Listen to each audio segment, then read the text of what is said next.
Alhamdulillahilladzi bi ni'matihi tatimmu shalihat. Allahumma fassalli wa sallim ala sayyidi sadat sayyidina wa maulana Muhammad wa ala alihi wa sahbihi ahlul khairi ila yaumil mi'ad. Amma ba'd. Hadratul mukarramin, para alim ulama, para asatidz, para tokoh masyarakat, wabil khusus hadir bersama kita Bapak Kiai Haji Nawawi Idris, Bapak Ustaz Haji Ali Minan, dan para asatidzah lainnya, para ketua DKM, para tokoh masyarakat, orang tua kita Bapak Haji Mansur bin Haji Jayadi, yang tidak kalah pentingnya penggerak motornya. Kalau nggak ada motornya nggak jalan. Bapak Ketua RW apa motornya? Bapak Mansur bin Abdul Halim. Kita doain dia panjang umur. Kita doain ntar arwah-arwah pada datang ke rumahnya, mengucapkan terima kasih. Hadirin ma'asyiral muslimin yang dimuliakan Allah, bersyukur kita pada malam hari ini Allah kasih kita kesempatan, Allah berikan kita taufik dan hidayah, Allah berikan kita kesetujuan untuk duduk di majlis yang baik ini bersama orang-orang yang baik dalam acara yang sangat baik. Semoga kita dijadikan orang yang baik di hadapan Allah Subhanahu wa Ta'ala, dikumpulkan dengan orang-orang baik, diberikan keberkahan dari Allah Subhanahu wa Ta'ala, diberikan keberkahan dalam hidup, kebaikan hidup, anak-anak yang baik, keluarga yang baik, kalau kita diambil dalam keadaan baik atau husnul khatimah. Ma'asyiral muslimin yang dimuliakan Allah, berselawat kepada Nabi kita Muhammad sallallahu alaihi wasallam. Dengan berselawat kepada Rasul kita mohon kepada Allah syafaat Rasulullah sallallahu alaihi wasallam, syafaat dunia dengan kemudahan hidup, syafaat akhirat dengan ampunan dosa dari Allah Subhanahu wa Ta'ala. Hadirin ma'asyiral muslimin, para tokoh, para asatidz yang dimuliakan Allah Subhanahu wa Ta'ala. Pengajian kubur atau yang sering disebut pengajian massal tahunan, ini acara satu kebiasaan, tradisi. Jadi kalau kita melaksanakan ini sama juga kita merawat tradisi orang-orang tua kita yang telah dahulu mengadakan seperti ini. Ini acara di Jakarta lumrah semuanya. Setiap ada makam, ada pengajian kuburnya. Jadi bukan di Gandaria doang. Cuman yang saya baru dengar sebulan ya di sini doang. Sampai sebulan ngaji kubur. Kalau di tempat saya 5 hari, ada seminggu, ada yang 4 hari. Ini bukan cuma di Jakarta. Di Tegal juga ada kawan-kawan saya di Tegal. Bahkan mereka bikin haul akbar setelah pengajian kubur. Semoga tradisi ini kita rawat dan diridhoi oleh Allah Subhanahu wa Ta'ala. Pengajian kubur ini ngapa diadain habis lebaran? Ngapa nggak bulan Roh? Ini kita mesti tahu ini. Kita mesti tahu sebabnya apa. Kenapa diadain ngaji kubur? Kenapa ada yang namanya ngaji massal? Yang berawal daripada yang pernah saya sampaikan. Di minggu lalu saya sampaikan, hidup ini ada silaturahim, ada silah al-hayah bil hayah, ada silah al-hayah bil maut. Tali hubungan silaturahmi yang hidup sama yang hidup. Ada hubungan silaturahmi yang hidup sama yang mati. Kenapa kau habis lebaran Ustaz? Mendingan bulan roh yang kita pada kirim arwah, yang pada kumpul pada arwah. Kalau kata orang dulu itu bapak tua saya bilang, kalau bulan roh itu manggil arwah, jemput ruh, dia mau liburan. Ya, ruh mau liburan Pak.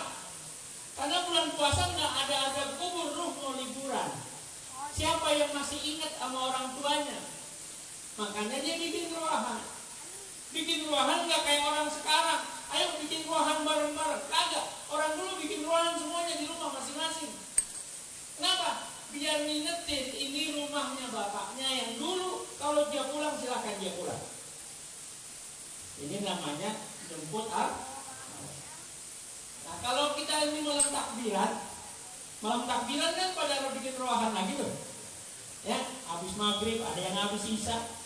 Ada yang jam 9, ngapain Mbak? Ini malam takbiran kita bikin ruahan lagi. Ini ngulangin arwah, biar dia pada kagak sedih. Kan ruh kalau dengar takbiran pada sedih. Kenapa? Sudah habis masa pertanggungan adabnya. Sudah akan masuk siksa kuburnya. Makanya dirahin lagi. Terus habis kubur tidak cukup dengan itu, kumpul lagi. Ngapain? Asilah al-haya bil-haya. Kita kan kalau habis lebaran, kalau habis puasa kan silaturahim. Ya. Silaturahim kita, Pak, itu jangankan bulan lebaran. 15 bulan puasa, kadang-kadang sebulan bulan puasa itu udah dipikirin sama emak-emak itu. Ntar gua mau ke rumah si Anu bawaannya kue ini. Ntar gua mau ke rumah si Anu gua bawa uli. Ntar gua mau ke rumah si Anu gua membawa ini. Ntar kalau ada orang datang ke rumah gua mau kasih makan. Namanya silaturahim al-hayah bil, yang hidup sama yang hidup. Dan perlu juga ternyata yang hidup dengan yang mati. Ya, kalau kita hidup dengan hidup, kita sajikan orang tua kita sajikan paman kita yang datang, kita sajikan keluarga kita yang datang dengan makanan, supat sayur, dengan makanan, lontong sayur, dengan opor dan segala macamnya. Itu yang dikubur akan nunggu kita. Itu yang disubur akan berharap. Kalau bahasa kitabnya mengemis kasih. Mengemis kasih dengan keluarga yang telah ditinggalkan. Masyarul muslimin yang dimuliakan Allah, maka adalah yang namanya silaturahim al-hayah bil maut. Ayo kita kumpul. Kalau kita bisa kumpul uang, kita bisa hadiahkan dengan orang yang hidup. Ayo kita suguhkan makanan yang indah, makanan yang nikmat, doa-doa yang baik, dan kita hantarkan pada ahli kubur. Ternyata ini tradisi yang baik yang diasaskan dengan orang-orang tua yang dulu. Semoga menjadikan satu perbuatan baik dan kita dapat mengamalkan dengan keberkahan dari Allah Subhanahu wa ta'ala. Bapak-bapak yang dimuliakan Allah, kenapa mesti ngaji kubur? Nah, sekarang kita menanya, kenapa mesti ngaji kubur? Kuburan ini tempat yang paling menakutkan, alam yang paling menakutkan. Suatu saat Sayyidina Utsman bin Affan marra 'alal qubur. Ada satu riwayat menceritakan tentang Sayyidina Utsman. Sayyidina Utsman melintas dengan kuburan. Sayyidina Utsman berhenti sejenak. Lalu Sayyidina Utsman menangis. Sayyidina Utsman menangis ketika melintas di alam kubur. Lalu sahabat bertanya, "Ya Amirul Mukminin, ma'abkaka ya Amirul Mukminin?" Wahai Amirul Mukminin, apa yang membuat kamu nangis? Nangisnya bukan hanya meneteskan air mata. Nangisnya bahkan sampai adak-dakatil asli. Napasnya segan. Taballalat lihiyatahu. Jenggotnya orang-orang kan banyak tuh. Kalau kita lihat di TV-TV kan jenggotnya banyak. Kita nggak tahu Sayyidina Utsman. Sayyidina Utsman jenggotnya sampai taballalat. Taballalat tuh basah, lepek jenggotnya. Sahabat bertanya, "Maafkah ya Amirul Mukminin? Kenapa engkau nangis?" Diceritakan tentang panasnya api neraka. Yang api neraka itu 1000 tahun merah. 1000 tahun lagi berubah menjadi hitam. 1000 tahun lagi dirubah membakar menjadi putih. Di dalamnya tidak ada kenikmatan. Tidak ada di dalamnya rasa panas. yang tidak tanggung-tanggung. Tapi kau tidak menangis seperti ini Sayyidina Utsman. Tapi kau melintas di kuburan, kamu menangis sampai sesak napasmu, sampai basah pipi jenggotmu. Apa Sayyidina Utsman bilang? Saya ketika melintas di kuburan ini, saya ingat sabda Rasul. Ingat pernah Rasul bilang sama saya, annal qabra abzaul alam. Kuburan itu alam yang paling menakutkan. Jadi neraka nggak menakutkan. Azab neraka tidak menakutkan lebih daripada menakutkannya azab kubur. Abzaul alam, luar biasa. Ya, ada seseorang berdoa di atas kubur. Orang yang biasa berdoa di atas kubur mengasih hadiah. Anna sallahu wahsyatakum wa rahima gurbatakum wa jawaza sayyiatikum wa taqabbala hasanatikum. Ada orang emang saban hari dia mainnya di kuburan. Pak Eroi kan mainnya di kuburan enggak? Kalau sekali minan emang kadang-kadang main di kuburan sebelah sana. Ini orang saban hari di kuburan. Saban hari dia main di kuburan. Kalau dia mau pulang sore, dia berdoa di depan kuburan. Doanya nggak banyak, cuma 4. Apa doanya? Anna sallahu wahsyatakum. Agar kalian yang di dalam kubur terhibur dengan puasnya siksa kubur. Siksa kubur puas, Pak. Kemarin saya sampaikan, di kuburan itu nggak pandang siapa anaknya siapa jabatannya apa. Ayo introspeksi diri. Siapa kita? Siapa orang tua kita? Siapa nasab kita? Apa yang telah kita perbuat menghadap Allah? Sayyidina Fatimah Zahra, ibu-ibu, ada ibu-ibu. Fatimah Zahra binti Rasulullah Sallallahu Alaihi Wasallam.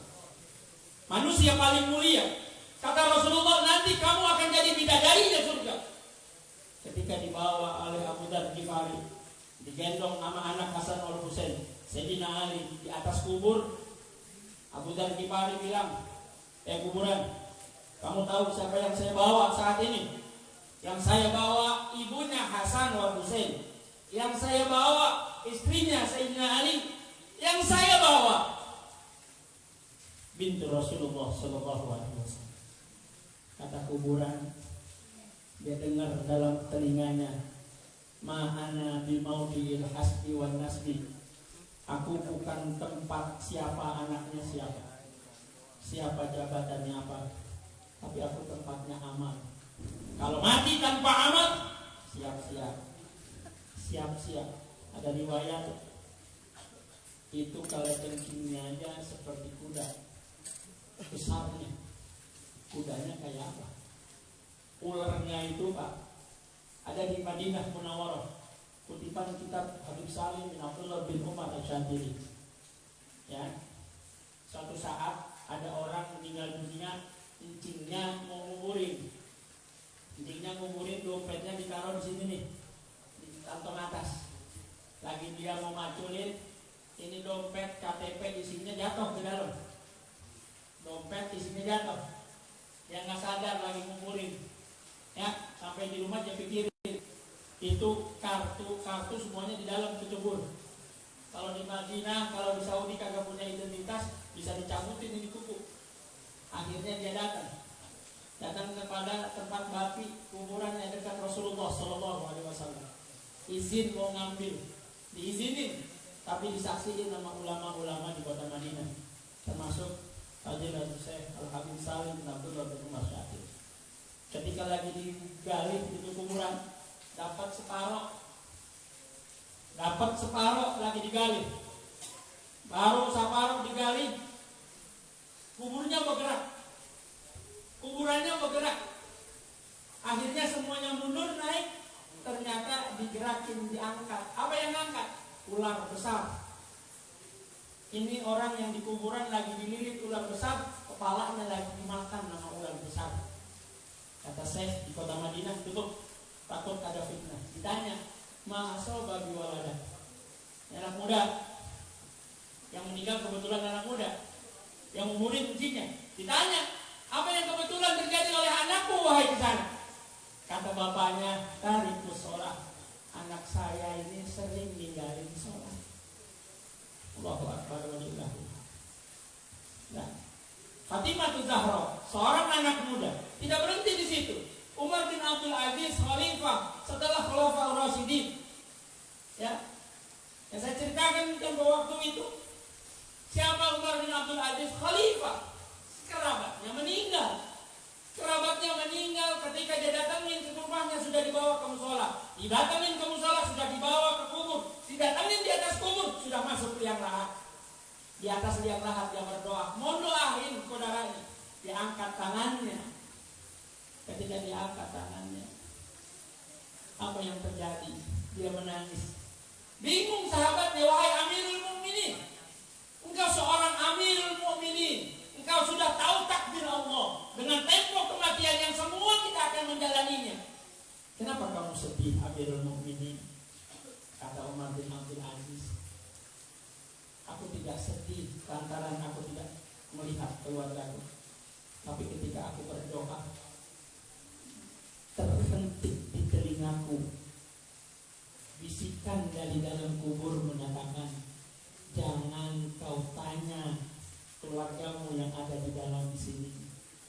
Orang ini mati tanpa amal. Orang ini mati tanpa amal soleh. Yang pertama aku kasih tahu kepadamu, uhariku kafanah, aku bakar kain kafannya. Allahu Akbar. Wa usafitu damah, aku cabut kuku-kukunya, aku hisap darahnya. Luar biasa menakutkan kuburan.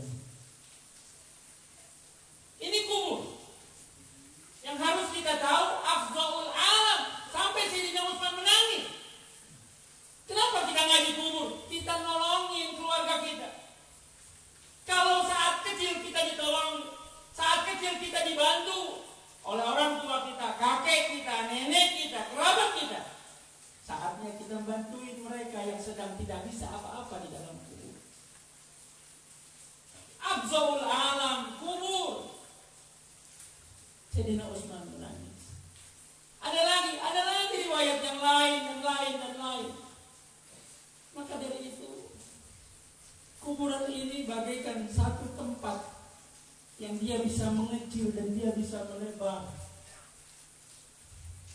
yang dia bisa wangi dan harum dan dia bisa berbau busuk. Kalau kita berdoa, ya Rabb, jadikan kubur orang tua saya taman dari taman surganya Allah. Bagaimana caranya? Dalam kitab Sulaiman Taufik, fatahallahu subba, Allah akan bukain itu jendela dari surga masuk ke kuburan dia. Kalau jendelanya sudah dibuka, harumnya, baunya, cahayanya surganya Allah Subhanahu wa Ta'ala. Kalau kita dibilang jangan sampai cahaya neraka, akan dibukain pintunya dari neraka, panasnya dan baunya. Masyiral muslimin yang dirahmati Allah. Sekarang kita, apakah bisa diampuni orang yang di dalam kubur? Beruntung mereka meninggal dunia sebelum kita. Beruntung mereka yang meninggal dunia di awal dari sebelum kita. Kenapa? Karena masih ada kita yang diajarin buat ngaji. Lantas bagaimana kita entar ngajarin anak sama cucu kita? Bisakah mereka akan mendoakan kita? Tughfaru dzunubal amwat bi du'ail ahya. Yakin pasti 100%. Rasul bilang, diampuni dosa-dosa yang ada di dalam kubur dengan doa-doa orang yang masih hidup di atas dunia ini. Beruntung mereka. Kalau ngaji sampai 31 hari, beruntung mereka. Ya. Orang yang tadi saya bilang setiap hari ada di dalam kubur, dia berdoa 4. Yang pertama, anasallahu wahsyatakum wa rahima gurbatakum.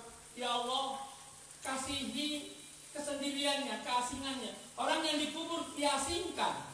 Kita yang sama-sama menikmati rumahnya, kita yang sama-sama memakai hartanya, kita yang sama-sama memakai peninggalannya, rumahnya, mobilnya.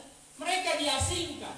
Kita doakan, semoga Allah kasih rahimin keasingannya, Yang ketiga, semoga amalnya diterima. Yang keempat, semoga dosanya diampuni oleh Allah Subhanahu wa Ta'ala. Suatu saat orang ini kemalaman, ngaritnya kemalaman. Apa tadinya dia kesorean, akhirnya dia pulang. Belum nggak sempet doa, dia pulang dah. Karena kemalaman. Sampai di rumah ketiduran. Malam-malam rumahnya ramai rumahnya. Dia bingung, ditanya, man antum wa ma fikum wa ma turidun. Kalian ini siapa? Mau ngapain di rumah saya ini ramai bener? Kata dia, kami ini penduduk kubur. Yang saban hari engkau doain, hari ini engkau kemana? Minta habis ini Pak RW rumahnya didatengin. Pada ngucapin terima kasih. Makasih Pak RW. Pak RW dari keluarga rumah habis ini Pak RW.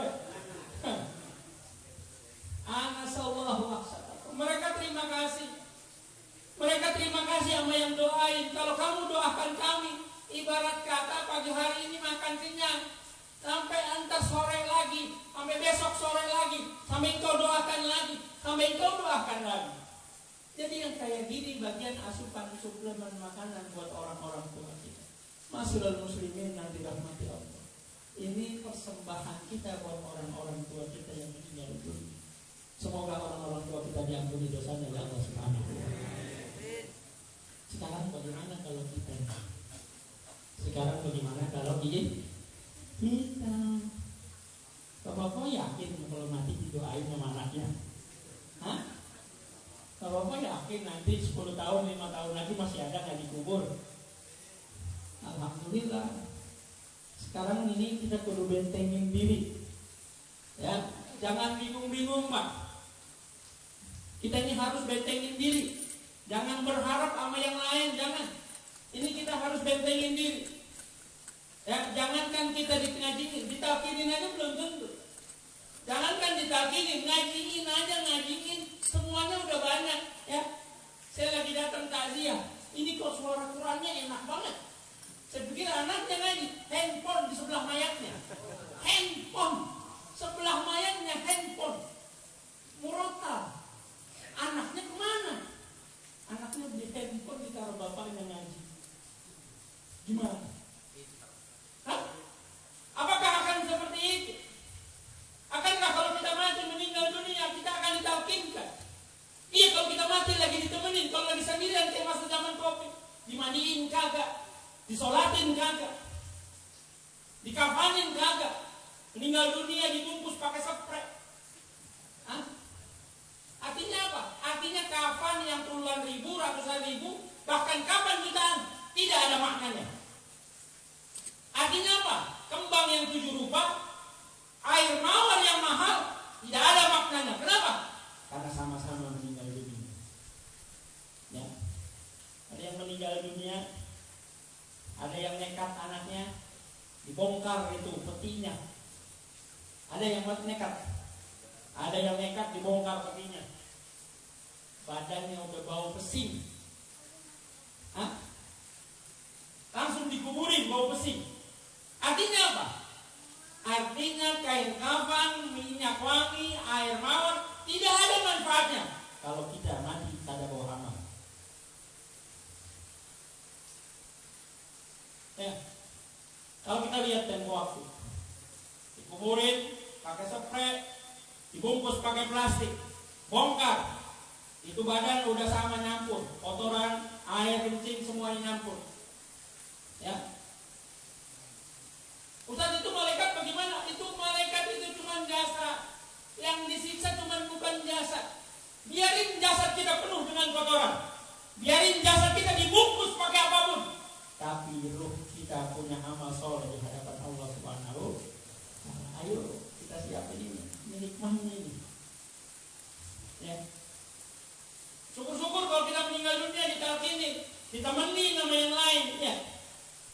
Kalau lagi sendirian, ada orang meninggal dunia, Pak. Kalau orang meninggal dunia ada namanya Qadi Abdullah Al-Baghdadi. Orang akan meninggal dunia. itu akan didatengin fitnah. Apa fitnahnya? Kita ini direbutin, mau mati husnul khotimah apa cara Yahudi, cara Nasrani. Siapa yang datang? Iblis, datang iblis. Iblis bakal datang sama kita. Iblis bakal datang sama kita. Ngapain itu iblis? Iblis akan datang berubah, bisikin kita, ayo mati ikut saya, cara Yahudi. Ayo mati ikut saya, cara Nasrani.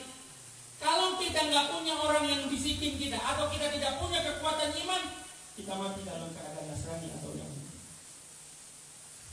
Nah, itu iblis datang. Datang berupa apa? Bukan datang berupa iblis, bukan.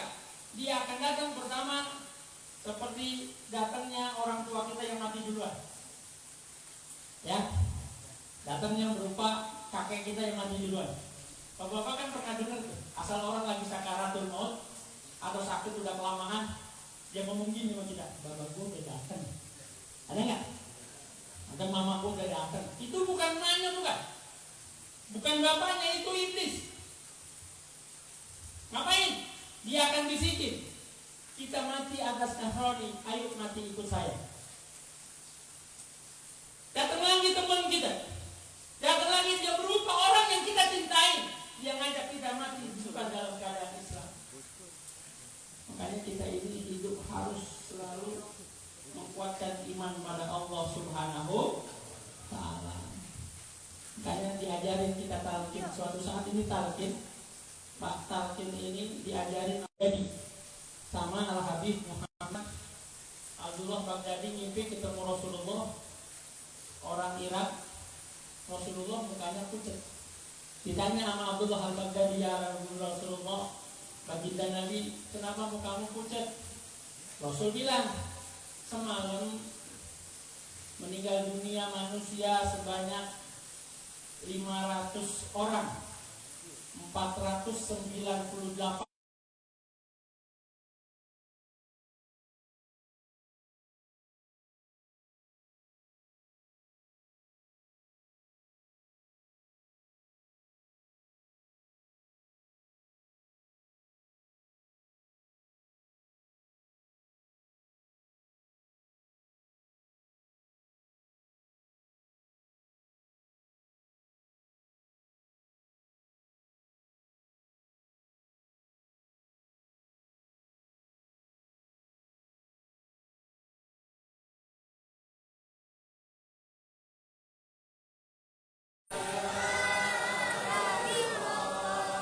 al-mawjud fi kulli zaman.